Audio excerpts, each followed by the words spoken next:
Qué lástima, profe, qué lástima que no siguen su mismo lineamiento todos los profesores. ¿En qué La verdad sentido? que usted ha destacado, no por chupamea ni nada, le soy sincero. Es fantástico porque uno lo puede hacer cómodo. Lo digo de mi punto de vista como papá de chicos y como trabajador y que bueno, uno hace un esfuerzo para poder dar lo mejor, llegando ya la último tramo del jornal del día y bueno, poniéndote todo para poder aprobar, ¿no? Y usted nos pone trabajos prácticos que quizá para algunos dice, joya, no hay parcial, pero el esfuerzo lo hace, como le dije en su momento a esa profesora que me agarré, dije, mire, yo pago, no vengo a copiarme. Si me quiero copiar, pero de estúpido. Yo, si no aprendo yo. Si me saco un 10, me lo saco yo. Y si me saco un 2, bueno, pero es un criterio propio de cada uno. Para eso, ahora pongo cerrar el Meet y me voy a hacer otra cosa. Pero sin embargo, uno hace el esfuerzo. Pero bueno, nada más, un comentario. No pasa nada, se entiende y agradezco que te expreses y que lo hagan todos. Yo los voy escuchando y valoro sí también esa parte, Alejandro, que sé que todos tenemos otras cosas. Yo de hecho con Telecom hay veces que no doy abasto, igualmente vengo y, y le pongo de mi parte porque si no esto no avanza, ¿no? Y tenemos todos desafíos, esa es una realidad. Yo en general pienso también que estuve del lado de ustedes y estar invirtiendo en uno rinde mucho más que el dólar, así que felicidades. Y no se desanimen por una cuestión de que un docente X, de cualquier lado, no se trata tampoco de que trabaje acá, pueda tener una postura un poco rígida o... Hay que adaptarse. Yo entiendo que se puede agarrar uno con el docente, a mí me ha pasado de pelear un 8 y me dice, flaco,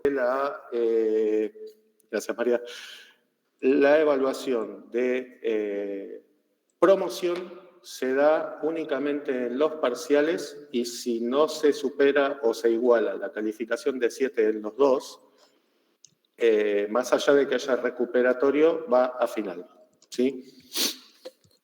Creo que ya lo dije unas 7 veces más o menos. Y los 3 trabajos prácticos que hicimos en esta materia serían el parcial 1, ¿no? Correcto, sí. Una consulta. No pasa que yo es la primera clase que tengo acá en el turno noche. Yo era de la mañana y quería consultar cómo es el tema de, como está justamente hablando ahora, lo de la promoción de la materia. Porque vi que tienen varios trabajos prácticos y estaba pensando si los tengo que hacer ya ahora también, porque vi que usted pedía de que hay que tener todos los trabajos hechos. Hola María, bienvenida y me sorprende que llegues a esta altura. Me presento, yo soy el profesor Leonardo Soto y sé que debes estar en el campus y estuviste viendo seguramente los guiones de clase y demás. ¿Hiciste un cambio de turno? ¿Se quedaron sin profesor? No sé. No, cambio de turno por temas de trabajo, por eso. Ok. Y en la otra cursada, ¿cómo venías? ¿Qué venías manejando? Como para tener una idea de si te puedo orientar con algo. Y un poquito, sí, un poquito perdida, pero igual era para no dejar mal al profe, y un poco de PDFs, pero sí como que no hacíamos mucho que digamos. Vimos lo que era organización, tipo organizaciones, sistemas y así, pero como que siento que fue creo que poco, por lo menos lo que yo vi. Bueno, acá te va a pasar lo mismo. No sé, los chicos te pueden contar. No, acá hay bastante información. La idea es orientarlos en cuanto al desarrollo de su perfil profesional como analistas de sistemas. Una visión general de cuál es el manejo de la información a través de las herramientas que nos permiten tomar decisiones y esas decisiones fundamentarlas para poder... gracias por las cosas que están escribiendo. Claro, eso te iba a comentar. Tenemos las clases grabadas sobre los diferentes temas, con las consultas de los chicos y las respuestas y demás dinámicas que vamos llevando. Sí estaría bueno que puedas completar los trabajos. Yo no conozco cómo te estaban evaluando, si ya tuviste un parcial, pero esta asignatura es uno de los pilares. Es fundamental tener clara la información de esta cursada para poder avanzar a la etapa final, que es el proyecto, que es una especie de tesina, ¿sí? De todos modos, si querés, andá viendo el material de clase, andá entrando al campus, fíjate las actividades que hay, no son tan difíciles. Si tenés dudas, podés ver las grabaciones, como te decían los chicos en el chat, y creo que está todo bastante acomodado como para que lo puedas hacer, ¿sí? Gracias, Gabriel. Por favor, a quienes van entrando, escriban presente en el chat y insisto en que entreguen, por favor, las actividades pendientes, ¿sí? Y me parece que se nos fue. Nuestra compañera nueva se fue. Se asustó, se cambió de turno de vuelta. Se fue la Se mañana. cambió de carrera, ahí escribió. Ahí está, se cambió de carrera, bueno, hay cosas que pueden dar mejores frutos, bueno, depende, si uno es bueno, no hay límites. Bien. Profe, consulta. Para pasar en limpio, entonces, del primer parcial tendríamos 3 trabajos prácticos, el 1, el 2 y el 4, que son los que mandó la calificación, y para el segundo resto, parcial, para el segundo. un trabajo, hasta ahora, uno solo, la tabla de verdad. A ver, ¿cuántos tenemos? Ahora que me lo planteas así. Son 4. Son 3 ejercicios y el múltiple choice. Vamos a revisar eso. Qué buena observación. Gracias por preguntar. Yo tengo que englobar 2 calificaciones, así que lo que terminemos haciendo va a terminar dándonos las 2 calificaciones. Listo, ya está. 2 y 2, profe, ya está. Cerremos acá. No. Listo, bien. Okay. Para un poco porque nos queda todavía análisis, diseño e implementación. Eso lo tienen que tener súper claro, así que... Eso lo vemos, no hay ningún problema, lo charlamos, no hay problema. Claro, a este punto tenemos 4 actividades y hay una más. Con las cosas que estuve viendo en la última actividad, me parece que les conviene que hagamos 2 y 3. A ver si nos dan los números igual, ¿eh? ¿Estuvieron flojas? Hay un poco de todo. Algunas estaban... Claro, hagamos 2 y 3, sí, vamos a hacer eso. ¿Cuál es el quinto, perdón? El quinto es el que viene ahora, es el próximo. Ok. No me preocupaba. No te asustes. Me comí uno.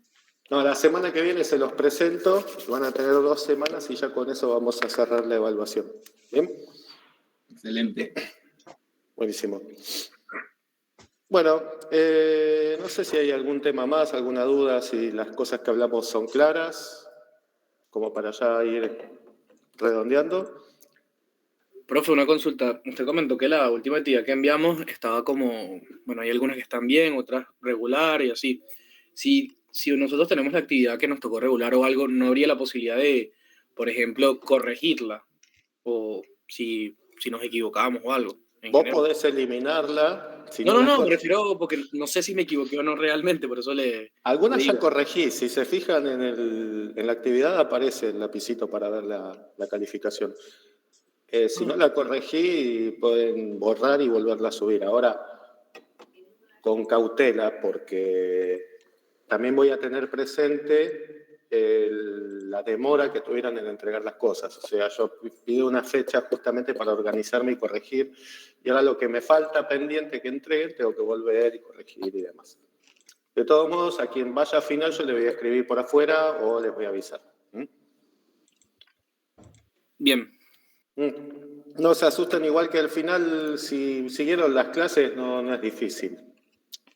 Hay que saber igual. Es la idea, ¿no? Que aprendan.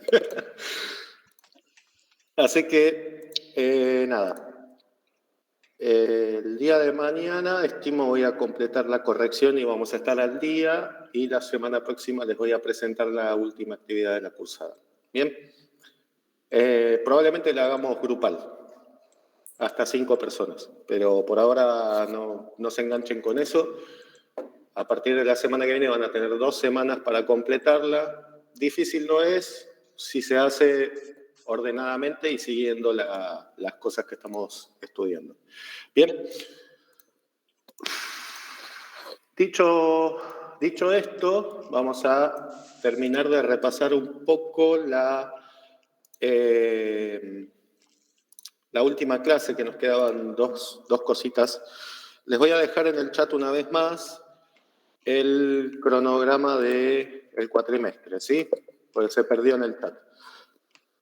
Para quienes lo estaban buscando, ahí están las fechas oficiales de la cursada, incluidos recuperatorio y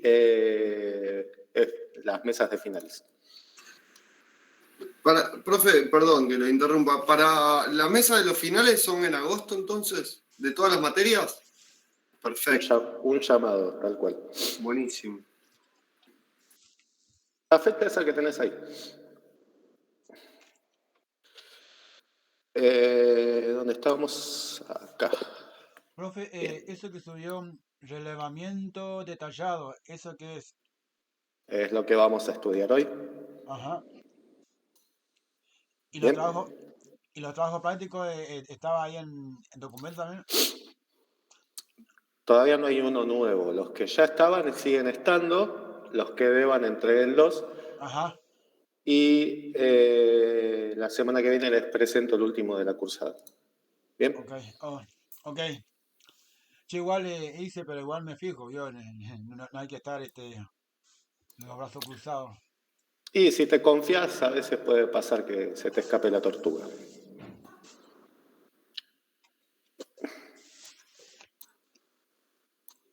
Hay que seguirlo, no es difícil tampoco, están las fechas, está todo. Creo que se entiende.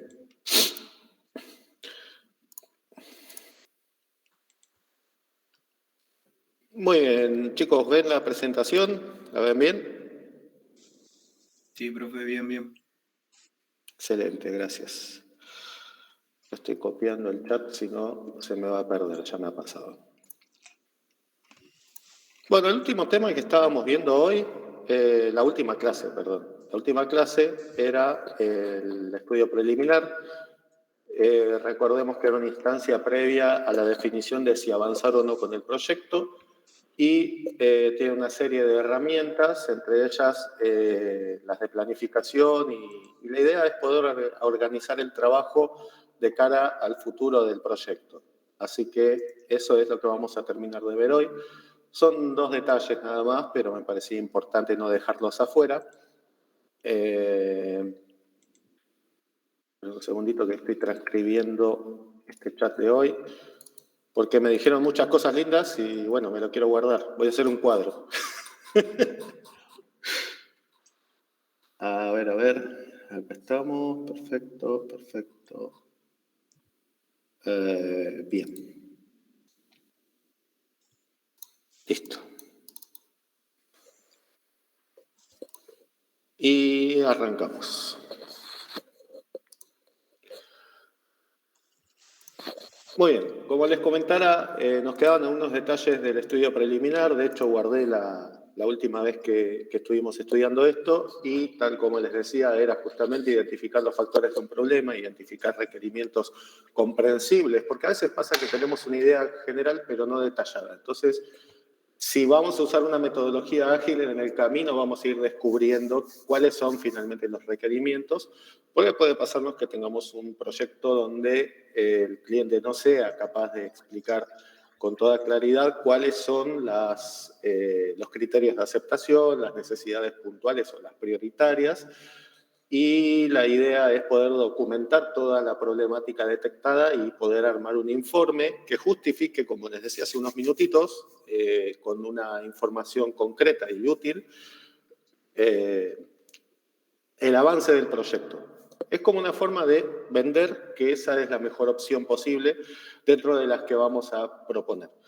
Y en ese sentido habían unas reuniones, teníamos los objetivos que debería seguir un analista de sistemas, aclarar la solicitud, aclarar y comprender la solicitud del proyecto, o sea, para qué se pide, cuáles son los procesos que intervienen en el proyecto, porque a veces podemos hacer un sistema que no afecta a todas las áreas o procedimientos de la organización, y sopesar, digamos, cuáles son los pros y contras, costos y beneficios.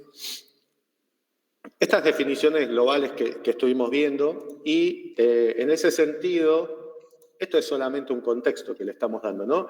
En ese sentido, lo que se puede hacer es organizar a través de un diagrama de Gantt. Si se perdieron con esto, lo pueden ver en la última grabación. Teníamos una forma de coordinar el trabajo, de asignar tiempos para las tareas y graficarlo para hacer un seguimiento, tanto técnico interno con el equipo de desarrolladores y el líder de proyecto, así como con nuestro cliente.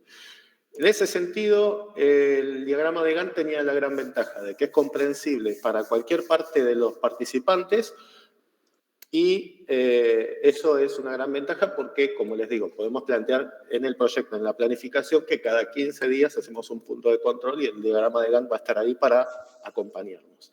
Otra cosa, se maneja con estimaciones, y esto de las estimaciones es fundamental para gestionar un proyecto de una forma humana, comprensible y realista. Se me enferma un analista y claramente las tareas que tiene ese analista se van a demorar. Y con el Gantt yo puedo tener un colchón, puedo decir, bueno, va a demorar 10 días, cuando sé que puede llegar a demorar 5, pero si se complica por alguna razón la tarea, sea cual fuere, involucrada en los pasos para llegar al objetivo, está contemplado que nos pasen ese tipo de cosas. Entonces, el Gantt es, digamos, por varios motivos, una de las herramientas que tal vez nos pueden dar un soporte más útil, tiene un valor agregado mayor que otras, que por ejemplo la que vamos a ver ahora, que es justo a donde quería llegar. Fíjense que esto es un camino crítico, es una especie de estimación de tiempos, pero está hecha sobre tiempos administrativos. ¿Qué significa esto? Nosotros vamos a tomar el tiempo de cada actividad de nuestro equipo de desarrollo. Y bueno, fíjense que acá tenemos caminos que tienen marcado el rojo, que sería como lo que deberíamos evitar en cuestión de tiempos, y está medido de forma muy milimétrica. Es un peligro planificar con esta herramienta porque o sea, los tiempos que se plantean son hechos con, digamos, sin ese colchón que tiene el diagrama de Gantt. Habitualmente se usa más de cara al ingeniero y su equipo de desarrollo que de cara al cliente. ¿Por qué? Porque el ingeniero va a buscar una máxima optimización de tiempos, pero si esto se desvía no es un problema, mientras sea algo interno. Si se lo planteo al cliente como un seguimiento, esto puede jugarnos en contra. Entonces, como se ve, hay caminos posibles dentro del diagrama. Acá no nos vamos a detener a profundizar cómo opera, porque, como les digo, no es la más amigable de las herramientas. Por otro lado, fíjense, yo presento esto a un cliente y ¿qué va a decirme? ¿Qué es lo que aparece en esos numeritos? ¿Qué es ese dibujo? Bueno, si quieren investigarlo, hay un montón de información. No nos vamos a detener en esto por cuestiones de tiempo, por el alcance también que tiene la asignatura, pero sí me interesa que sepan que existe y que, como desventaja mayor, no da márgenes. Es muy rígido en ese sentido. Sí le puede ayudar a un ingeniero para poder medir los tiempos, pero como les digo, internamente, para poder, digamos, armar un Gantt un poco más realista, pero siempre con ese colchón de días o de horas, hombre, que podemos llegar a plantear para las actividades. En este camino, bueno, se sigue por acá. Es una gráfica que muestra simplemente cómo se cumplen tareas y se llega a un objetivo. Esto podría ser un sprint dentro de Scrum, podría ser una tarea puntual que requiere ciertos pasos dentro de una historia de usuario. Todas estas palabras son tal vez un poco, digamos, técnicas, pero acostúmbrense, las van a escuchar, sobre todo si ya están trabajando en proyectos o si finalmente terminan ingresando alguno con metodologías ágiles, van a ver que esto aparece todo el tiempo. Solamente lo menciono, vamos a avanzar entonces con qué es lo que debería contener una presentación de modelo de planeamiento. Recuerden que tenemos una presentación con el usuario que le va a decir cuánto tiempo vamos a tardar en completar el proyecto y también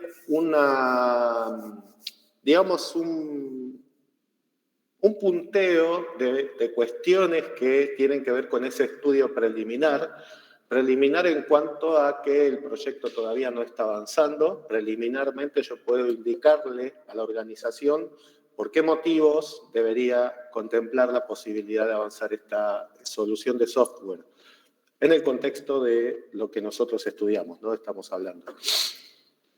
Entonces, ¿qué debería contener? ¿Cómo hacemos nosotros justamente para persuadir a la organización? Recuerden que el analista de sistemas sugiere. Eso es fundamental tenerlo presente. No es una orden, es una sugerencia, propuesta de mejora. Y entonces, ¿qué vamos a decirle a nuestro usuario a través de este informe? ¿Cuál es el objetivo de este proyecto? O sea, ¿qué vamos a mejorar? ¿Cómo lo vamos a plantear? ¿Qué cosas notamos y queremos atacar de la problemática que detectamos? Segundo punto fundamental, decirle al usuario cómo vamos a hacerlo, qué metodología vamos a aplicar, porque recuerden, preliminarmente detecto ciertas cosas, pero después tengo que hacer un estudio mucho más profundo y detallado, que es lo que vamos a ver hoy.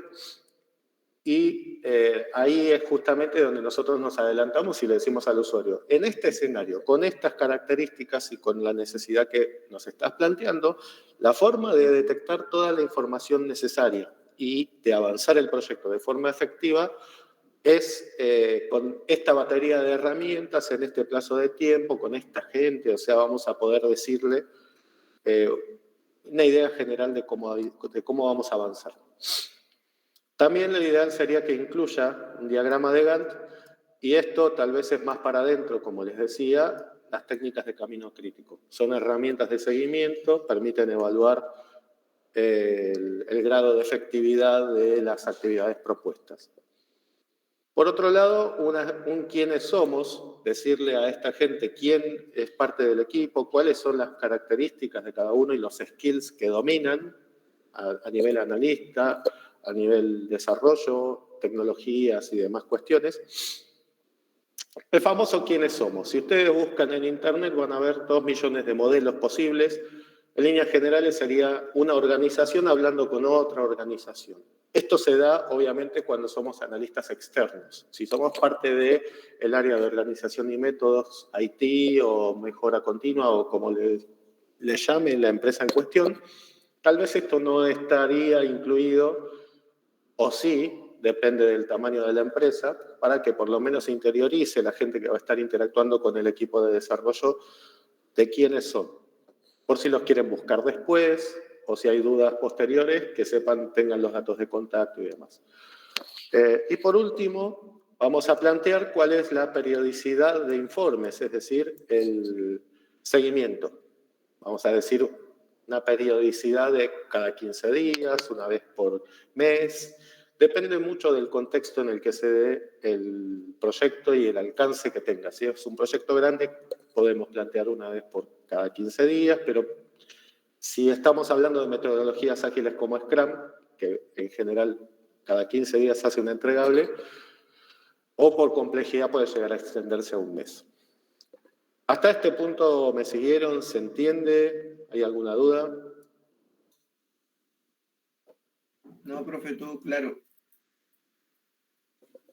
Perfecto, muy bien. Termino la grabación de esta parte entonces. Recuerdo, esto era estudio preliminar. ¿Bien?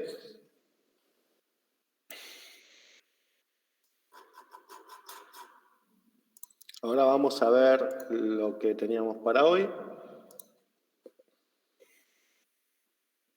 ¿Dónde estamos? Acá.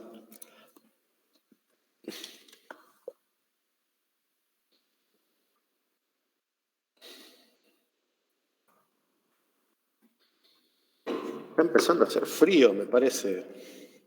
Ha muerto de calor recién. Bajó un poquito la temperatura. Un poquito, sí. Me metía una vez por hora y decía, 2 grados menos. Mirá qué bueno, decía. ¿Qué me espera para el invierno?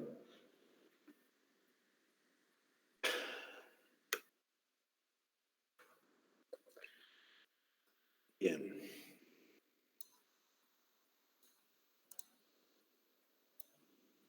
Vamos. Ahora sí. Bueno, creo que todavía se ve bien la pantalla. Sí, profe.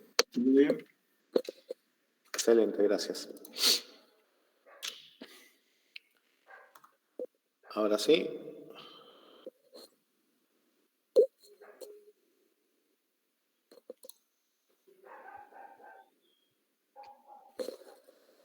Muy bien, clase 8, sistemas administrativos y de la información, relevamiento detallado, primera parte. Sí, es un poco extenso por las herramientas que implica y justamente tiene que ver con el nivel de detalle que vamos a buscar obtener a través de los informes. Importante, todas estas herramientas, o la gran mayoría, se van a poder utilizar para diseñar. ¿Qué significa esto? Nosotros vamos a ver ahora herramientas que posiblemente en una primera instancia son nuevas, pero después vamos a empezar a ver que va a cobrar sentido la idea de poder diseñar también a través de esas herramientas. Y en este caso, fíjense que es la instancia posterior al informe que vimos antes, que era el estudio preliminar, donde estábamos definiendo si el proyecto avanzaba o no. Acá sí, ya empezamos a trabajar directamente con el proyecto. Estamos todavía en la etapa de análisis. Recuerden que la gestión de un proyecto es análisis, diseño e implementación, y no puede ser al revés, no puedo implementar algo que no analicé, no sabiendo los requerimientos. Entonces tengo que armar una lógica de trabajo. Esto sería algo, digamos, una gestión clásica, porque hay métodos que tienen tal vez más etapas o diferentes estructuras de desarrollo, pero no nos interesa tampoco irnos por esa tangente. Sepan que existen métodos de ingeniería, ejemplo que mencionaba en el tema anterior, Scrum, no sé, puede ser la metodología de cascada, la metodología de espiral, hay una cantidad. Todavía no es el tema de estudio, simplemente mencionándolo para darle un poquito más de contexto. Así que, en cuanto al relevamiento detallado, tal como lo dice la etapa, vamos a relevar detalladamente. ¿En qué consiste justamente esto? Nosotros, a través del análisis que hicimos originalmente, tuvimos una especie de barrida, por decirlo de alguna manera, de darnos una idea de qué era lo que estaba pasando, pero acá sí nos vamos a detener a verlo de una manera más detenida, más concreta. Entonces, lo que vamos a hacer es entender la estructura de la organización. Vamos a entender también el alcance y el objetivo que se fija la organización para poder entender el modelo de negocio, para saber también de cómo darle un valor agregado adicional. Entonces, en el relevamiento detallado lo que deberíamos incluir son la definición de objetivos, qué es lo que busca la organización, porque puede tener un objetivo, puede tener varios.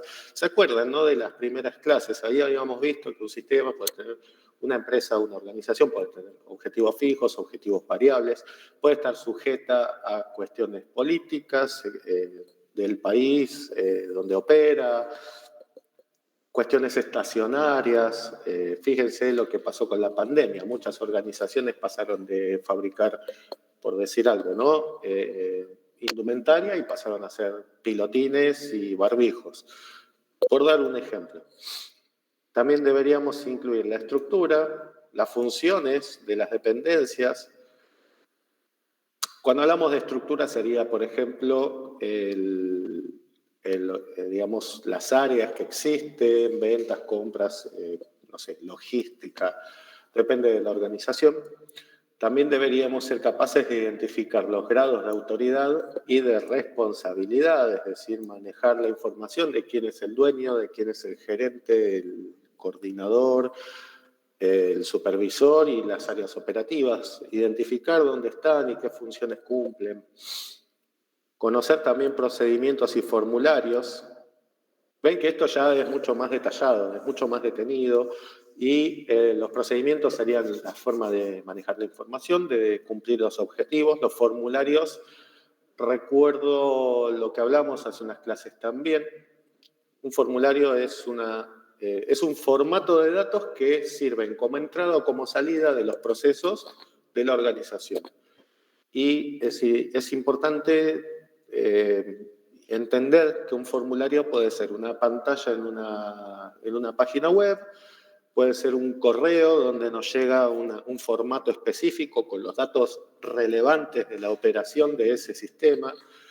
Entiendo que con estos conceptos ya más o menos nos familiarizamos. No sé si hay dudas todavía con lo que es un formulario. ¿Estamos bien? No, estamos bien, hablamos casi toda una clase con formularios.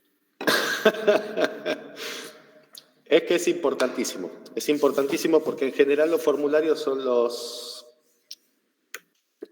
formatos de datos más importantes de los sistemas. Y de hecho ustedes como desarrolladores o como analistas van a tener que centrarse en los productos que son los formularios justamente. Bueno, después también entender un poco cómo está organizada la distribución del trabajo, o sea, de qué manera, cuándo y cómo se llevan a cabo ciertas tareas. Un ejemplo sería, no sé, facturación de un local de consumo masivo, supermercado, donde la gente va y consume y hay operaciones que serían comprar, digamos, poder cobrarle a los clientes, despachar la mercadería. Hay otras actividades que son semestrales, por decir algo, un inventario, o sea, identificar qué cosas pasan. ¿Y cuáles son las relaciones que hay con otras dependencias en el caso de que nuestro contexto de análisis sea una sola área? Bueno, ver cómo interactúa con las demás, qué necesidades de datos tiene y cómo se gestionan esas interacciones con las demás áreas. ¿Cómo logramos esto justamente, ¿no? ¿Cómo hacemos para relevar toda esta información? Entonces vamos a ver que hay técnicas y herramientas que en una primera instancia vamos a ver que es el concepto de técnica de relevamiento a las formas sistemáticas, las formas de acciones sistemáticas que nos permitan conocer toda esa información que vimos recién. Tenemos unas que serían las más destacables, hay otras opcionales que pueden llegar a estar incluidas. Depende mucho de las características del proyecto y las necesidades de datos. Pero en principio vamos a interpretar las que se basan en funciones o puestos de trabajo y estamos hablando del organigrama. Creo que ya habíamos visto alguno y si hoy por hoy están trabajando en una organización que tiene una estructura, deben conocer que existe un organigrama que permite justamente lo que vemos en pantalla, definir funciones, tareas específicas, las autoridades y responsabilidades. Incluso puede llegar a haber también información de pautas de comportamiento, por ejemplo, manuales de procedimiento o alcance de puesto. Esto siempre y cuando la organización se haya planteado contar con esos documentos, ¿no? Y como ejemplo del organigrama tenemos el que estamos viendo ahora. Fíjense cómo el nivel de responsabilidad va disminuyendo a la vez que vamos para abajo. Tenemos áreas que están distribuidas con diferentes subáreas y están organizadas de una manera lógica. Este sería el directorio. El área de calidad, que en este caso tendría que ser un área asesora, no es un área directamente relacionada con la organización, pero sí tal vez participa en procesos o en análisis de cómo operan. el área financiera, recursos humanos, producción, marketing, soporte y desarrollo. Y vemos cómo hay escalafones de responsabilidad. Recuerden la idea de las decisiones, teníamos las estratégicas que van a emanar de la dirección y van a ir a las áreas operativas a través de los diferentes responsables de área. Después tenemos definiciones también de subáreas. Dentro de recursos humanos tenemos formación, jefatura de servicios, financiera, contabilidad y administración. Creo que se entiende, ¿no? Lo que representa un organigrama. Entiendo que igual ya deben conocerlo. Sí, sí. Perfecto. Y si no, le preguntan a Juan. Bien. Acá, bueno, se armó en su momento un meme sobre los organigramas de las organizaciones. Fíjense, Amazon, por ejemplo, es totalmente homogénea, distribuye todo de una forma única y monolítica. Google tiene nodos que están repartidos con dependencias en diferentes áreas. Este es el más particular. Fíjense el punto rojo del medio de Apple. ¿Quién podría ser, no? Steve Jobs. Y todo colgaba de él. La verdad, una locura. Pero está divertido cómo se juega a veces con esta lógica del orden de trabajo. Facebook tiene una red interconectada, no hay un solo responsable primero y único. Microsoft tiene áreas de negocio donde están peleándose entre ellas. Acá podrían estar, no sé, Xbox, acá tenemos Windows y por acá podría estar, no sé, cualquier desarrollo que haga Microsoft. Y Oracle está representada como las áreas de ingeniería y que trabajan de verdad, y después el área legal, que es enorme porque se la pasan comprando a otras empresas. Entonces, nada, es un poco para reflejar cuál es un organigrama de la realidad versus posibles escenarios de distribución del trabajo. Así que avanzamos ahora hacia el tipo de herramientas que se enfocan en el ciclo de vida de recursos o que trata de factorizar procedimientos. En este caso, estamos hablando de herramientas que están buscando seguir una trayectoria de cómo un formulario se introduce dentro de los procesos hasta el momento en el que ese formulario o se almacena o se destruye o cumple su función. Justamente ese es el final. Y esto tanto de entrada como de salida, justamente para poder entender el trabajo administrativo. Entonces, también se incluyen las relaciones entre las áreas o actores. Y lo que hacemos es identificar también las funciones de cada una de los actores. Ahora les voy a mostrar igual un diseño como para que tengan una idea. Igual creo que les compartí ya, ¿no?, los cursogramas, me parece. Les había mandado un mail, ¿puede ser? Sí, mandó un mail con los cursogramas y otro archivo de simbología, creo. Perfecto, sí. Sí. Es una forma gráfica de identificar justamente cómo se mueven estos formularios. Ahora repasamos uno, pero el mail que les mandé es interesante porque ahí están las pautas generales de cómo construir uno. Incluso se rigen por normas IRAM, creo que era. Ahora, claramente eso en el contexto profesional. Nosotros estudiarlos, lo vamos a estudiar como qué es lo que hacen y cómo se construyen, no mucho más. Y justamente estos diseños, son el cursograma, nos permite saber los estados de un formulario, cómo operan dentro de los circuitos administrativos, de dónde van y a dónde vienen, dónde se generan, y sirve justamente para poder relevar detalladamente el ciclo de vida de los recursos. Les muestro un ejemplo posible, ¿no?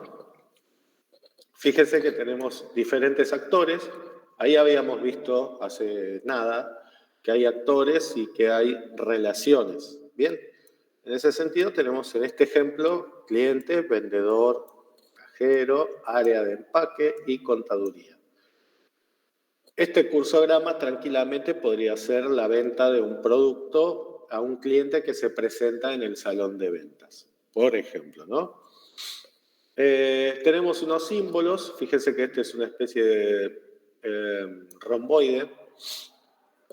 El romboide representa un proceso no relevado. No sé lo que hace el cliente, no lo sé, pero bueno, genera una acción que mueve a que el vendedor le venda y facture un producto y genere formularios.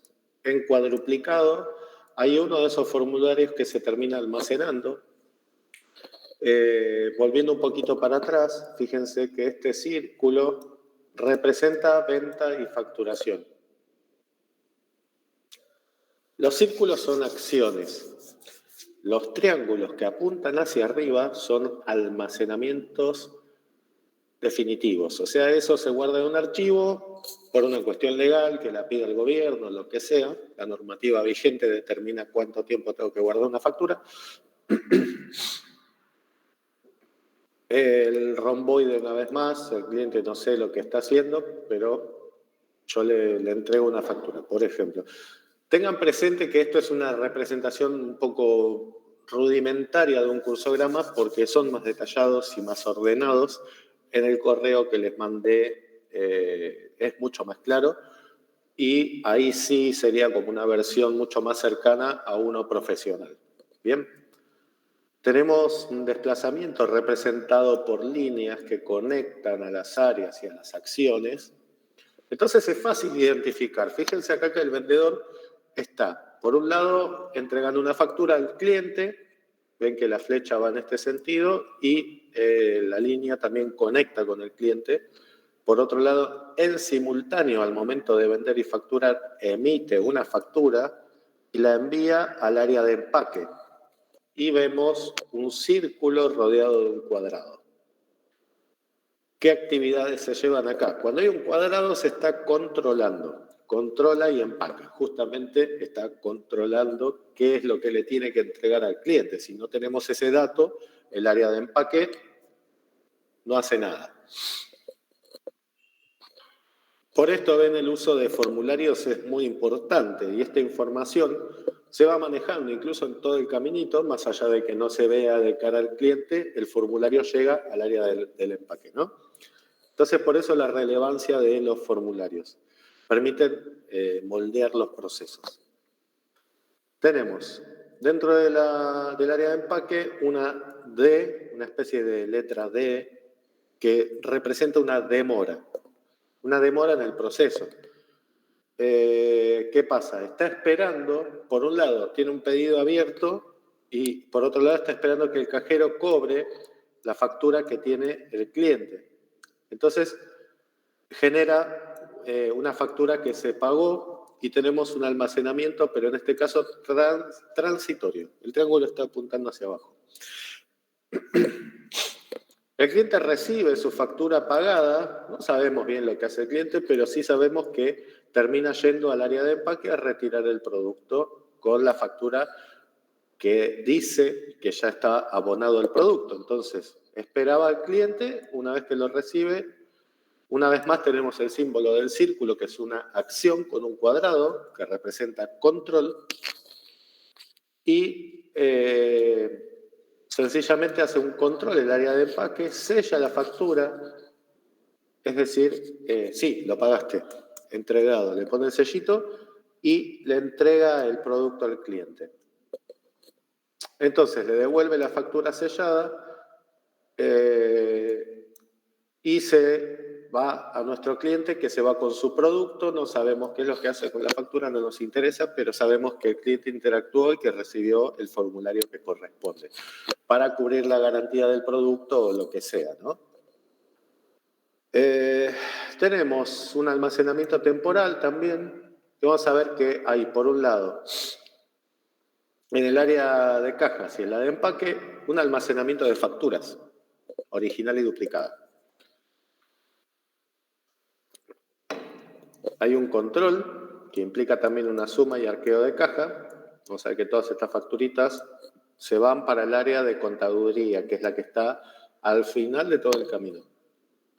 El área de empaque también hace una suma de todas las facturitas que le fueron quedando, y estas cosas deberían ser iguales, pero eso no se controla acá, se controla acá. ¿Y qué va a hacer el área de contaduría? Bueno, va a tener un subdiario de facturas que van a estar recibidas y controladas en un primer momento. Controla y registra todos los movimientos y hace un almacenamiento definitivo. Y en algún punto destruye alguno de los formularios que solo para términos didácticos, la idea es que ustedes puedan interpretar justamente qué está pasando. ¿Vieron cómo yo no tengo el guión de qué es lo que estaba pasando en este circuito? No fui a hacer una revisión al sitio, pero sí, como ven, es bastante útil para representar procedimientos. ¿Se entiende cómo opera el diagrama?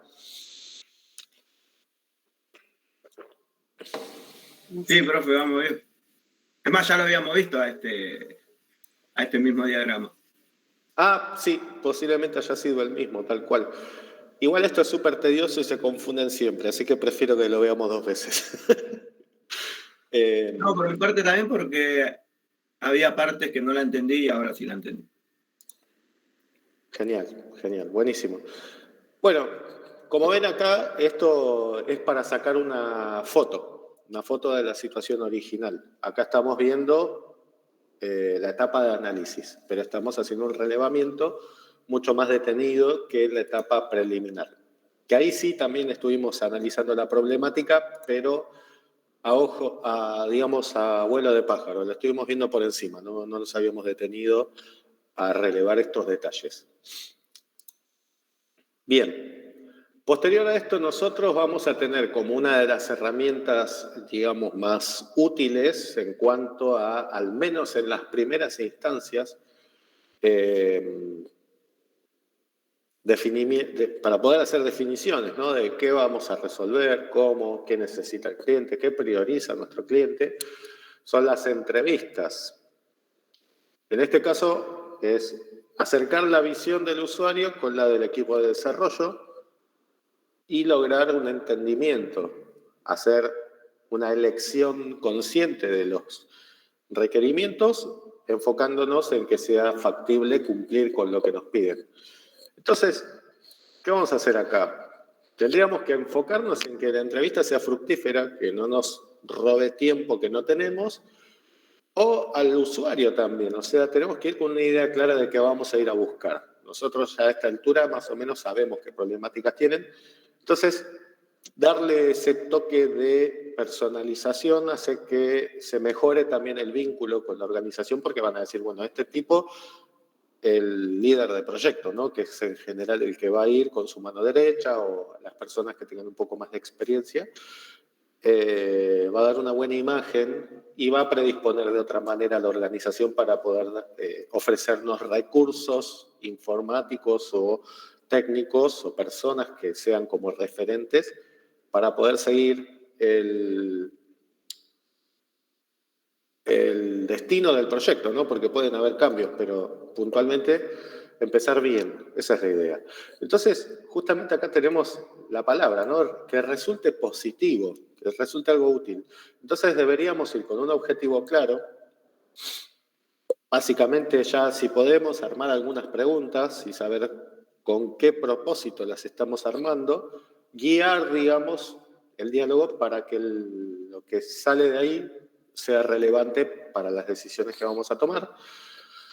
Deberíamos también no aparecer de la nada en la organización y decir, hola, vengo a ver al jefe. No, avisar con, no sé, una semana, lo que sea, concretar esto con tiempo, buscar que sea un momento donde la organización no esté saturada operativamente, donde no sea un momento crítico del año, para poder justamente encontrar a la gente con una predisposición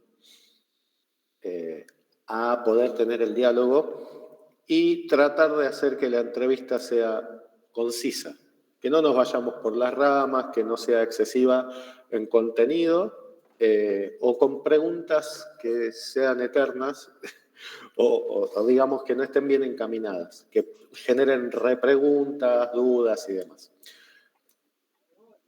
Vamos a ver que además de esto, deberíamos tener una duración máxima predeterminada, o sea, tratando de que nuestro usuario sepa cuánto tiempo va a dedicarle a esta entrevista, tratar de tener una guía sobre datos principales, incluso para el usuario, diciéndole, bueno, vamos a tratar estos temas, me gustaría que los vayas ya masticando y que podamos sentarnos a hablar en la entrevista ya con una noción. Por lo menos una vaga idea nos va a ayudar a poder entendernos más fácilmente.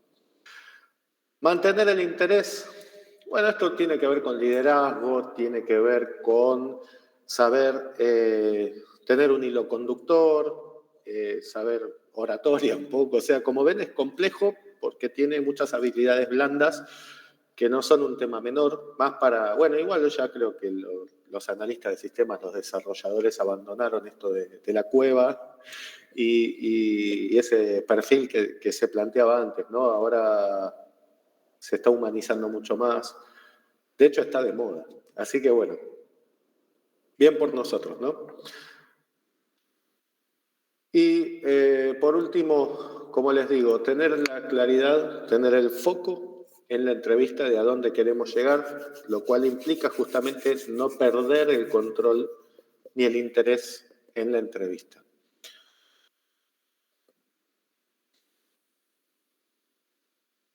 Si hay alguna duda o algo que quieran agregar, los escucho.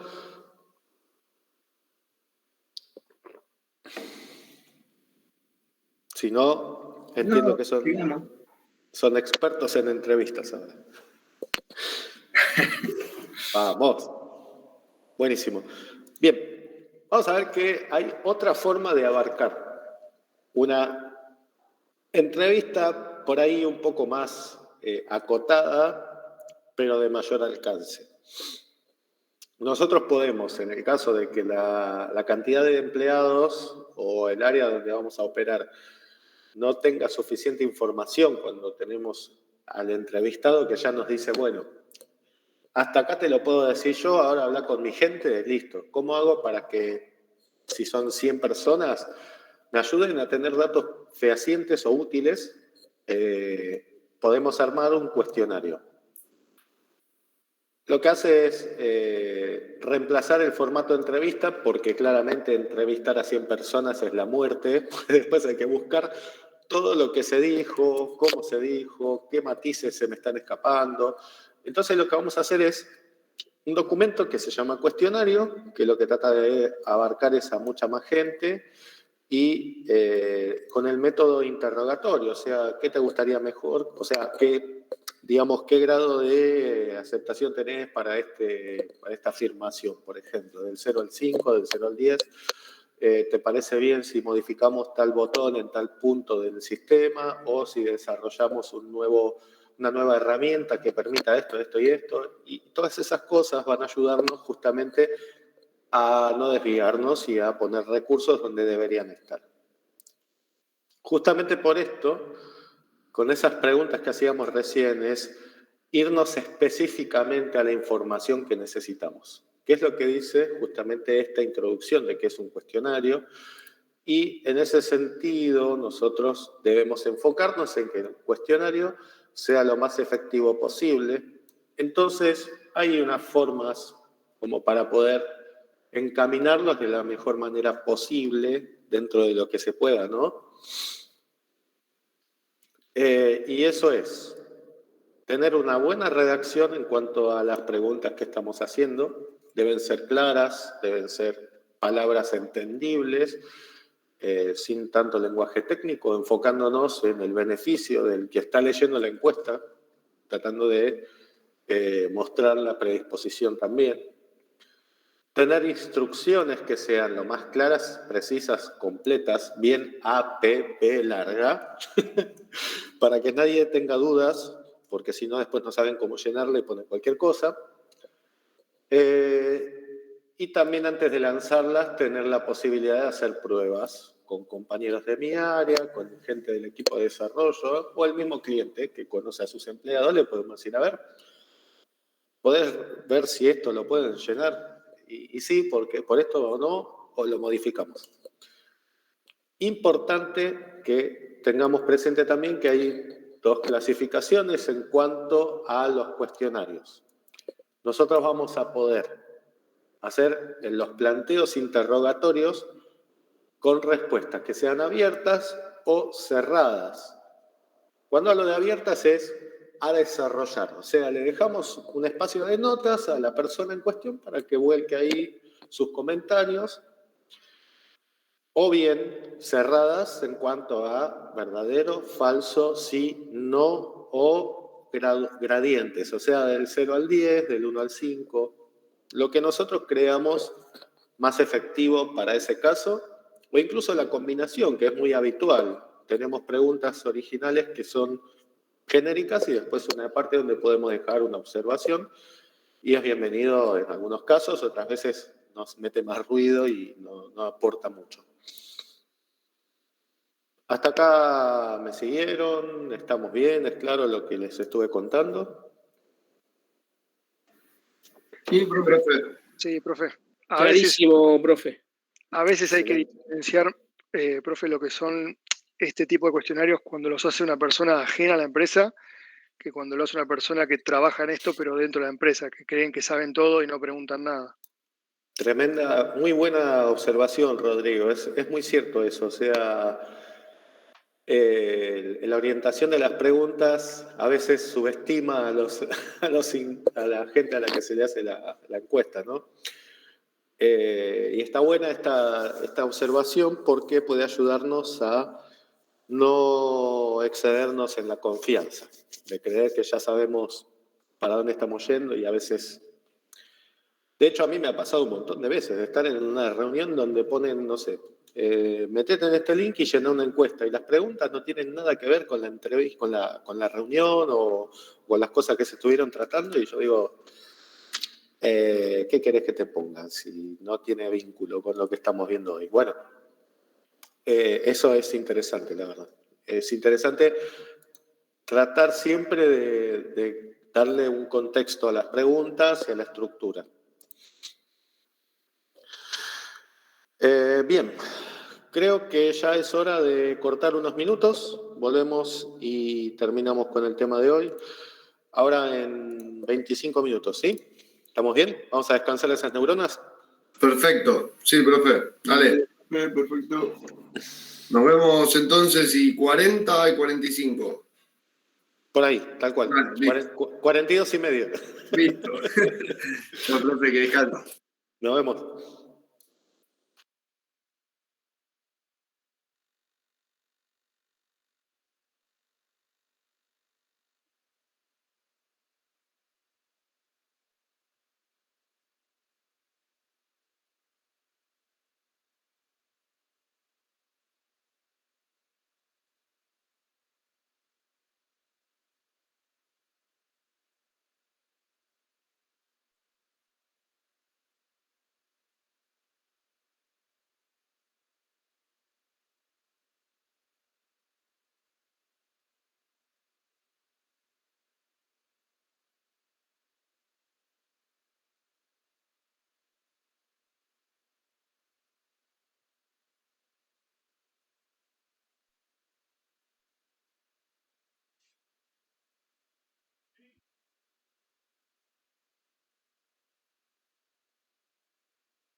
El tema de hoy.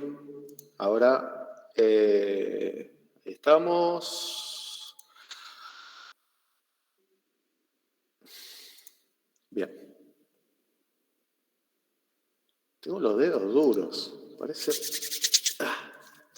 Muy bien, chicos. Nos quedaban las herramientas de relevamiento detallado.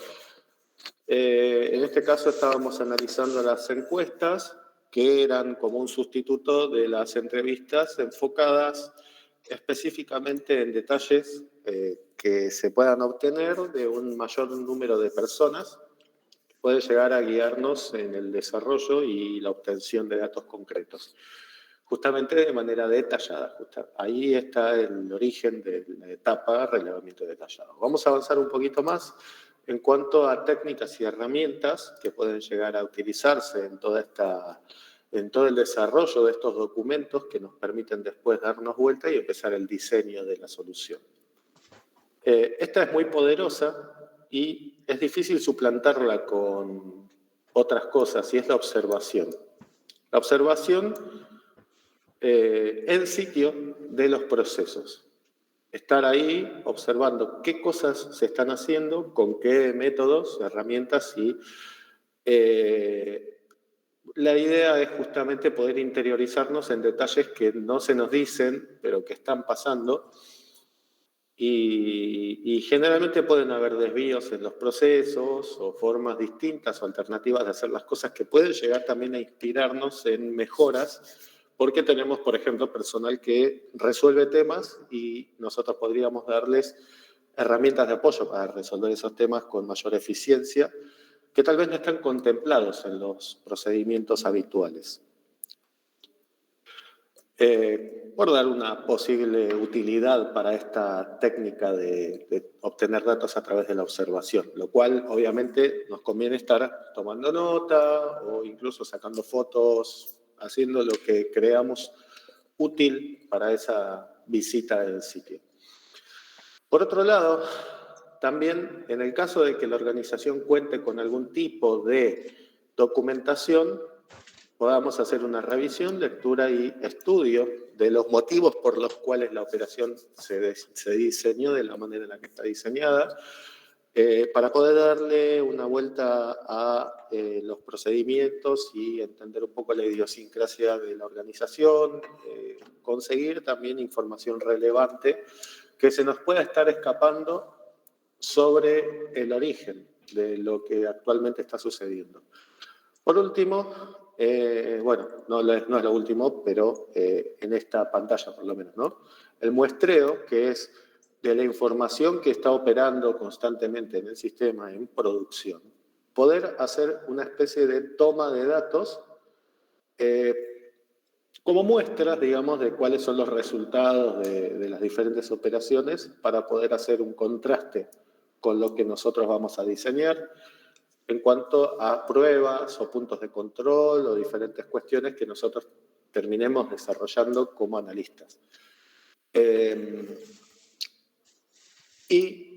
Nosotros también deberíamos enfocarnos en hacer una medición del trabajo, una medición, es decir, las rutinas normales de trabajo, cuáles son los pasos que se llevan a cabo, cuáles son los tiempos unitarios de cada una de las actividades y la cantidad de veces que se llevan a cabo, por ejemplo, en una jornada habitual o en un plazo determinado, un año fiscal, depende de del tipo de actividades, como les había dicho. Podría ser cobrarle en la caja a un cliente o hacer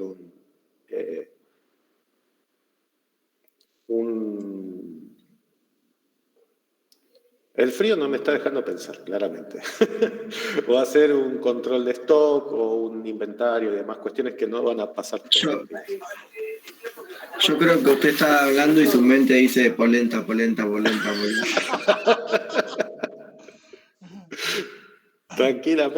Tranquilamente estoy pensando en polenta. Y Así que, con la estufa corre, una estufita calentito.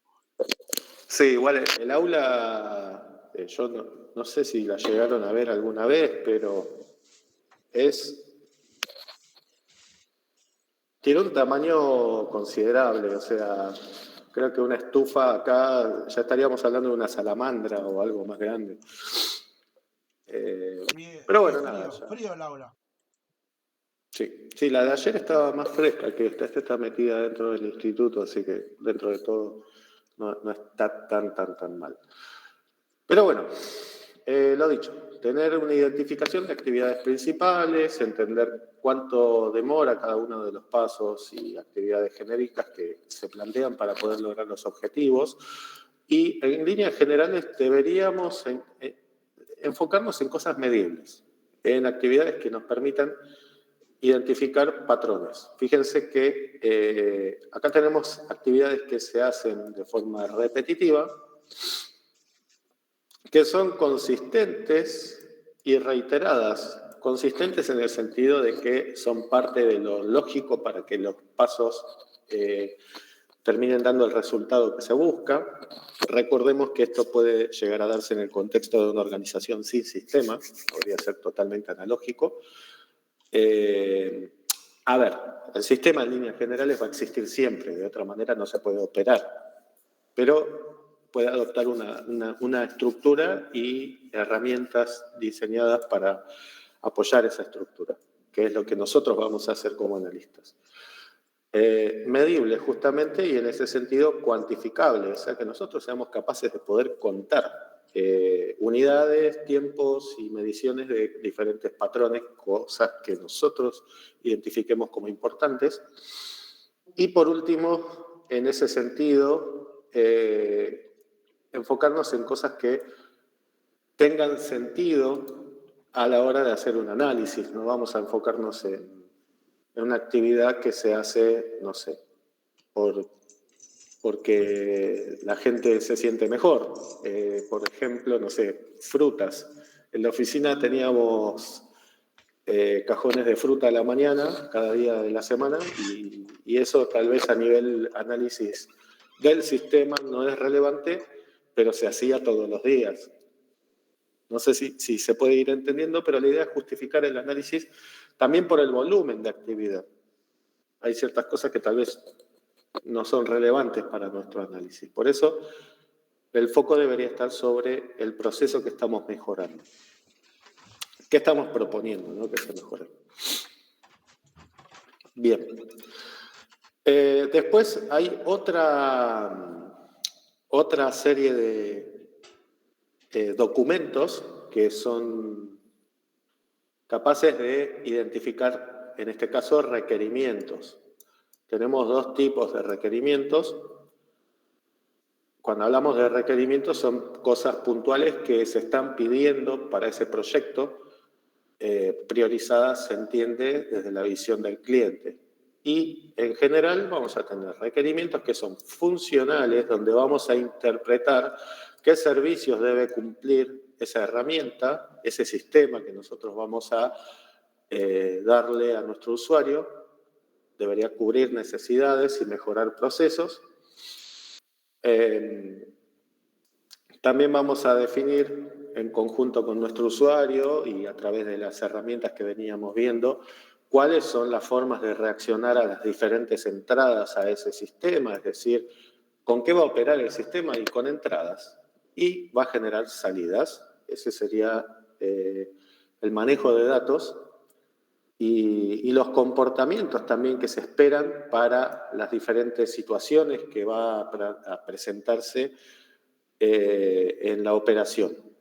Entonces, acá vemos que hay requerimientos que son funcionales, o sea, hablan de funcionalidades, por eso su nombre, y vamos a ver que después existen otro tipo de requerimientos, pero acá en general lo que va a pasar es que tenemos una hoja de requerimientos. Ahí vamos a poder volcar todo lo que sabemos se necesita en este proyecto y nos está contando el cliente. Pero va a pasar también, en el caso de que tengamos que acotar un poco el alcance de lo funcional, vamos a ver que hay requerimientos que están enfocados no en lo funcional, pero sí en los alcances del producto.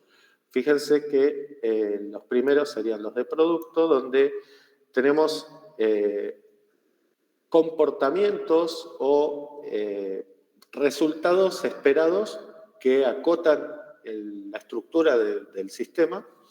Entonces, no es lo mismo producir latas de gaseosa que, por ejemplo, productos manufacturados de, no sé, indumentaria o una panadería de 3 pisos, por decir algo, con confitería. O sea, ahí tenemos un producto que le está dando forma al proceso también y debemos contemplar justamente los alcances ilimitantes que hay y que existen dentro del mismo producto. Por otro lado, contamos con una cuestión de política organizativa y, digamos, estructura o filosofía de trabajo. No es lo mismo una SRL que una sociedad anónima, que una pyme o un emprendimiento. Entonces ahí vamos a ver que hay requerimientos que tienen que ver con la idiosincrasia de la organización o una cooperativa, me faltaba ese ejemplo.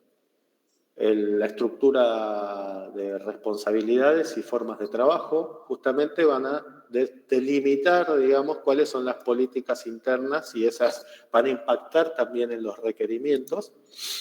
Y fíjense cómo está todo entrelazado. Al final del día el producto se consigue, pero tiene justamente estas situaciones que acotan el alcance del producto. Y por último, tenemos requerimientos no funcionales que hablan de cuestiones externas.